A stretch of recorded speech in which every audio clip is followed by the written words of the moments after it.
Welcome to This Explainer. Today, we're totally unpacking the Book of Exodus.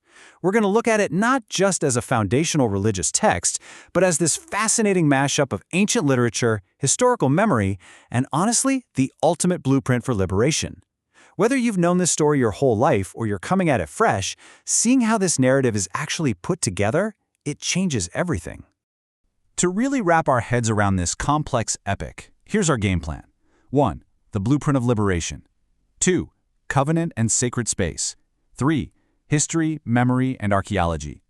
4. The voices behind the text. And finally, 5. An enduring universal archetype. Let's get right into it. Starting off with Section 1, the blueprint of liberation. Let's look at the sheer power of this story. Okay, so this whole narrative, it's driven by one absolute core concept: theophany. Simply put, that's the appearance or manifestation of the divine to humans. The story actually kicks into high gear when Moses, who's on the run from his Egyptian upbringing, stumbles across a burning bush out in the wilderness of Midian.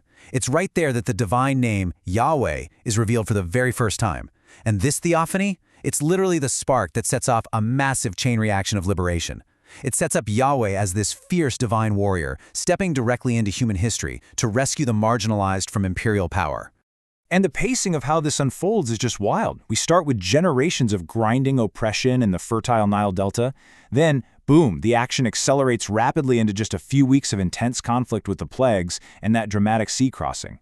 After that, time kind of stretches out. We're looking at months for the grueling wilderness journey down to Mount Sinai to form a covenant, and then years dedicated to the meticulous construction of the Tabernacle, which, as we'll see, gets interrupted by some major rebellion.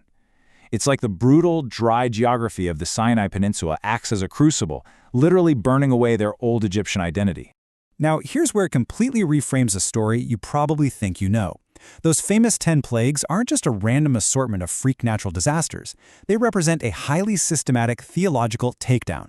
Yahweh is basically going toe-to-toe with the gods of Egypt, dismantling their pantheon step by step, and directly challenging Pharaoh's own claim to be a god. This all culminates in the Passover, a ritualization of their deliverance where blood serves as a protective marker. And then, the grand finale, the sea crossing. By splitting the sea, Yahweh masters what the ancient world called chaos waters, absolutely wrecking the Egyptian army and carving out a brand new reality for these freed slaves. But escaping those chaos waters is only half the battle. Now this newly freed, totally disorganized group desperately needs to form a functioning society. Which brings us to Section 2, Covenant and Sacred Space, and exactly how they form that society. So the crucial thing is how we view the law they receive at Mount Sinai. We usually think of ancient laws as purely restrictive, right? Just a list of rules meant to control people. But the Sinai Covenant, including the famous Decalogue, or 10 Commandments, actually established the absolute ethical baseline for a completely new society. It was structured a lot like ancient Near Eastern political treaties. The Torah wasn't there to hold them back. It provided the necessary parameters to maintain their newfound freedom. Most importantly, it prevented the Israelites from just recreating the exact same oppressive Egyptian systems they had just escaped. It was all about social justice, property rights, and protecting the marginalized.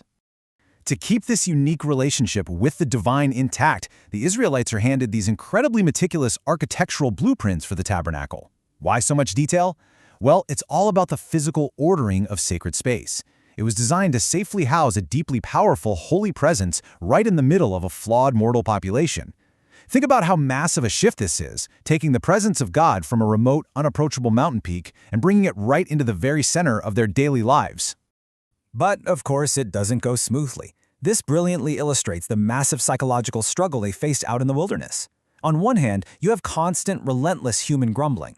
The harsh reality of freedom and having to totally rely on divine provision for food and water actually makes them nostalgic for the predictability of slavery in Egypt. Crazy, right? And on the other extreme, you get the golden calf incident. Driven by catastrophic anxiety when Moses disappears up the mountain, the people regress straight into tangible, localized idolatry. It perfectly captures that profound tension between divine wrath and mercy, and it shows exactly how fragile this newly formed covenant truly was. Which naturally begs a huge question. Did all of this happen exactly the way it was written? Let's dive into Section 3, History and Archaeology, and look at fact versus myth. When you look at the text strictly through a historical lens, you find that it actually reflects highly accurate, hyperlocal knowledge of ancient Egyptian life. We're talking exact details about brick-making quotas, ancient magical practices, and even authentic Egyptian names for key figures like Moses, Phineas, and Hophni. Because of this, historians often point to potential parallels with the 16th century BCE expulsion of the Hyksos, a group of Canaanite rulers who were forced out of northern Egypt. A lot of scholars think this major historical event might have planted the seed for the long-lasting cultural memory of an exodus. Now, the year 1208 BCE is incredibly critical to this puzzle. This date marks the creation of the Merneptah stele, an Egyptian monument that is a total landmark in biblical archaeology. Why? Because it contains the very first extra-biblical mention of Israel as an established people group already living in Canaan. For historians, this provides a firm, latest possible date for their arrival and establishment in the region. Here's the catch, though. Right now, there is zero direct physical evidence out in the Sinai Peninsula for a mass migration of millions of people. So we have to neutrally examine two fascinating perspectives side by side. The academic view suggests Exodus serves as a foundational origin myth. It likely merged the intense cultural memory of a smaller group of escaped Semitic slaves with the histories of indigenous Canaanite populations to unify them. Then you have the traditional view, which holds that the text is the literal historical record of God's miraculous deliverance, fulfilling ancient promises and establishing the nation of Israel. But regardless of which side you lean toward, both views completely highlight the text's profound, undeniable impact on human history. So how did this complex narrative come together? That brings us to Section 4, the voices behind the text and the documentary hypothesis. The documentary hypothesis is super helpful here because it reveals the different ancient voices woven directly into the text. On one side, you've got the J&E sources. They're the ones driving the dramatic, action-packed narrative, the thrilling plagues, and an actively involved deity.